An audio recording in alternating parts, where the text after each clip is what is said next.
Role বিক্রেতা থেকে কোটিপতি, বাড়িতে নয় যেন সোনার খনি। কিভাবে এত সম্পত্তির মালিক হয়েছিলেন সুজিত বসু, অঙ্ক কষে বুঝিয়ে দিলেন অর্জুন সিং। পশ্চিমবঙ্গের রাজনীতিতে সুজিত বসু এক পরিচিত নাম। সল্টলেক থেকে শ্রীভূমি গত 3 দশকে তার প্রভাব ও প্রতিপত্তি ছিল প্রশ্নাতীত, কিন্তু সেই দাপুটের যাত্রাপথ বর্তমানে এক চরম অনিশ্চয়তার মুখে এসে দাঁড়িয়েছে। পুরো নিয়োগ দুর্নীতি মামলায় কেন্দ্রীয় তদন্তকারী সংস্থা ইডির হাতে গ্রেপ্তার হওয়ার পর ফের চর্চায় উঠে এসেছে তার দীর্ঘ রাজনৈতিক জীবন। কেবলমাত্র পুরো নিগম দুর্নীতি নয়, একই সঙ্গে তার বিরুদ্ধে উঠেছে ওএমআর শিটে কারচুপি থেকে অযোগ্যদের চাকরি পাইয়ে দেওয়ার মতন একাধিক অভিযোগ।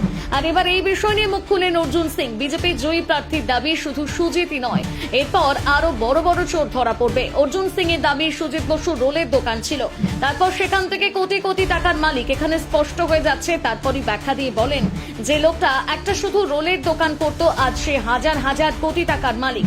আগুন লাগাতো ফিরহাদ হাকিম আর আগুন নেভাতেন সুজিত বসু।